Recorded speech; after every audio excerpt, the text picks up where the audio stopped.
Hi friends, we're here to talk about the last 100 pages of Thackeray's Vanity Fair and the novel as a whole. We finished it recently. I guess the first thing I want to bring up is that subtitle. We've talked about it before, the idea that it's a novel without a hero. We're kind of questioning whether we think that's true in the end or whether maybe Dobbin qualifies as a hero. Yeah, I mean, he seems to be sort of a driving force throughout. He's the, for lack of a better term, sort of the goodest person throughout the book. He gets in the end what he sought in the beginning.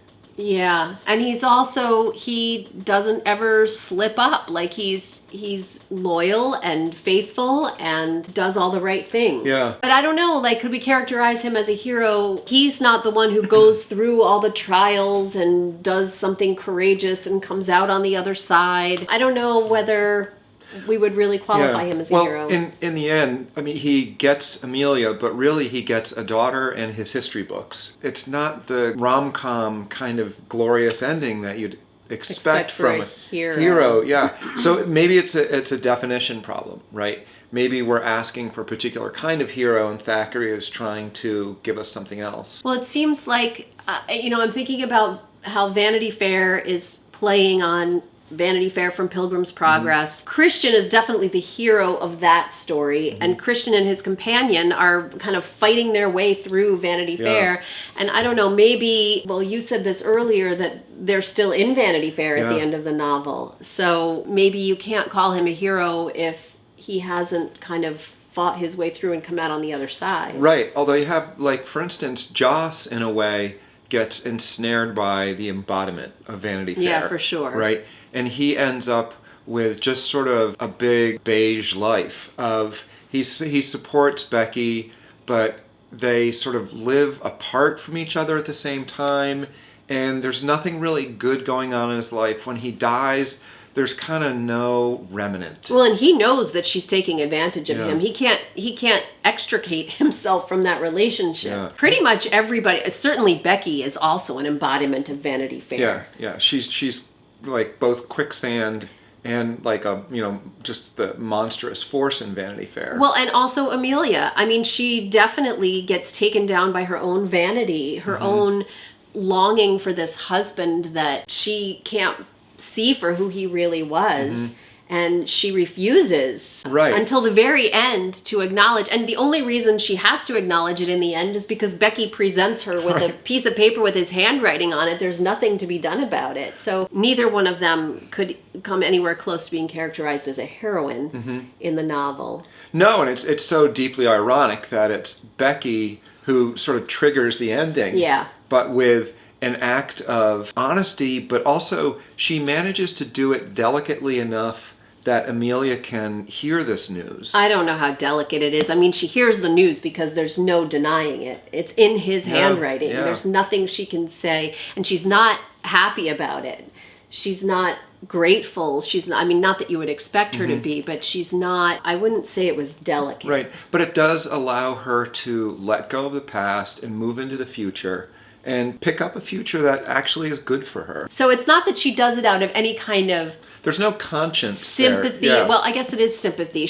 But she's fed up with her. Yeah, well, I think that she just sees that it's going to go nowhere good. And it's like she's not trying to do something virtuous or helpful. She's just like, oh, this is a bad thing. I mean, it is helpful, right, in the sense that she's trying to say, she says you'll be ruined if you don't get married again.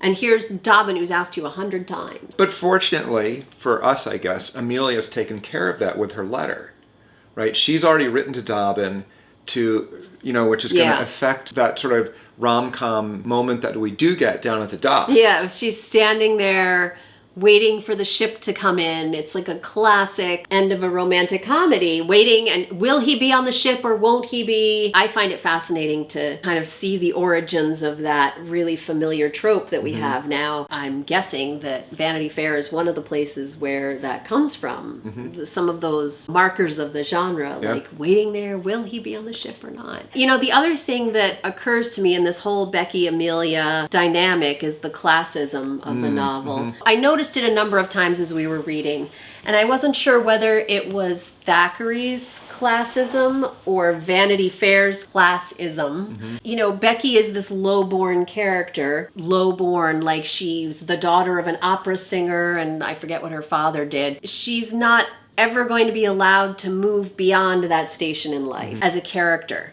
And Amelia, although she suffers many ways throughout the novel, she's higher born. Right. And she's going to be rewarded in the end. I don't know whether to attribute that to Thackeray or whether to say, yeah, he's just being realistic. Like, that's how it works. Right. Well, I think at that time, the options for women moving up were probably marriage. Right. The options for the men were probably the military. Yeah. Right. But it does seem like the men who fall in this book don't fall very far. Right. They kind of stay within a pretty narrow social range, where it does seem like for Becky, things could come completely undone. But they don't.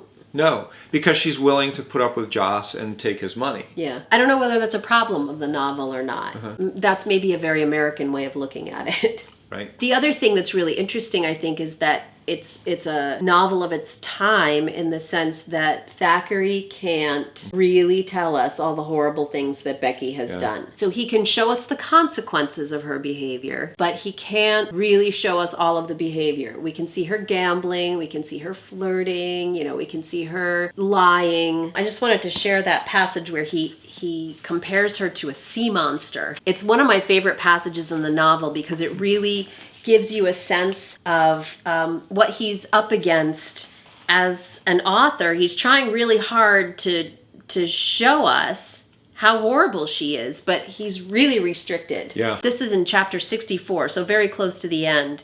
And he says, in describing this siren, singing and smiling, coaxing and cajoling, the author with modest pride asks his readers all round, has he once forgotten the laws of politeness and showed the monster's hideous tail above water? No.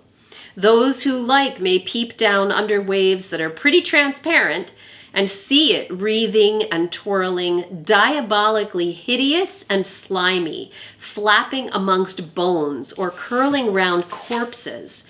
But above the waterline, I ask, has not everything been proper, agreeable, and decorous, and has any the most squeamish immoralist in Vanity Fair a right to cry fie? And then he goes on to compare her to the sirens. It's not even humorous, really. It's a passage, you know, if you look at the language in there, he's really trying to get across to us how diabolical she is. And he's saying, my hands are tied. I can't really tell you the whole story.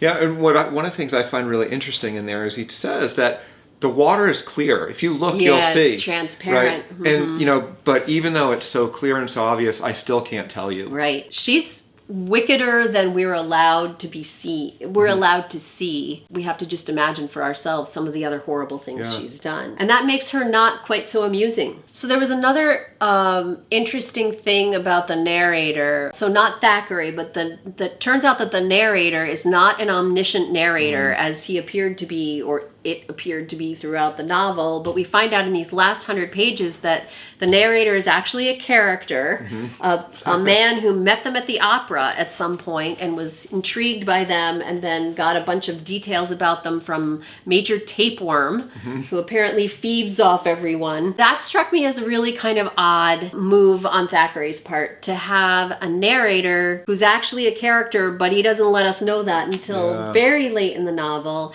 And what's the point? I mean, I know it's a common device to have a character who's a narrator. It just seemed funny to reveal that so late in the game. And then that I found not really credible either, that character would have been able to tell the story in such detail. Even if Major Tapeworm apparently knew everything. Yeah, but it is, I think if the narrator had made himself known earlier in the story, it would have been difficult to keep some of the story going. Right, the narrator would have become sort of enmeshed in the story in one way or another if they had been part of it earlier. So I think in terms of keeping the focus on the satire, I think it's important because otherwise it becomes something filtered through a character in the story. I wonder if it was just expected that the narrator had to be a character of some kind, that's a device of novels of that time, that the omniscient narrator maybe comes later. I don't know. Do you know? No, honestly, I'm thinking about Moby Dick and Ishmael sort of admitting late in the book that I was the one who was rescued in the end. Except he says in the very first line of the novel, call me Ishmael. Right. So we know he's part who of he it. is. Yeah. I think we both really enjoyed this novel. And I enjoyed it, well, partly just because it's a great story. Just gallops along as a read. It's really enjoyable to read. I got involved in the characters, but also I think because of the satire, it doesn't ever fall into the sentimentality that you see in some 19th century novels, where I think it gets harder to get involved in it because it feels too sentimental. And this never got sentimental in that way because of the satire. And the satire is recognizable. Like, it's about human nature, and it's something that even though this novel is 200 years old, you can still relate to. Right. I mean, there are historical events like the Battle of Waterloo in there. And there are political doings in the novel, but they're secondary. Yeah. And it's much more about the characters and just foibles. Yeah. You know, and so these are characters that you can see around yourself in the world. And so it's got... Unfortunately. Right. I mean, I don't want to say that there's a universality to it, but it's not limited to its time. Yeah, right? Exactly. It feels like a satire that can last. Well, and it's fun to talk about it with other people for that reason. Yes. So, like I think you were saying earlier, it's a great book club choice. If your book club is up for an 800-page novel, it's a great choice. It doesn't read slowly in any way. I mean, we took a long time to read it, but we could have read it a lot more quickly. 90% of this I listened to, right? But I liked getting in the car and kind of checking in on the characters. Because it's such a long book, there's a different kind of involvement in it, and you know you're going to be with these people for a long time, and that's really satisfying in a different way than a meager 350-page novel. It's true though, because if you're really enjoying it, you want it to go on longer. Yeah. It's funny because I wasn't expecting to enjoy it as much as I did. I don't know why. I just didn't really know very much about it, but it's a great read and highly recommended. So if you decide to read it, let us know, because we would love to hear from you, your impressions of Vanity Fair.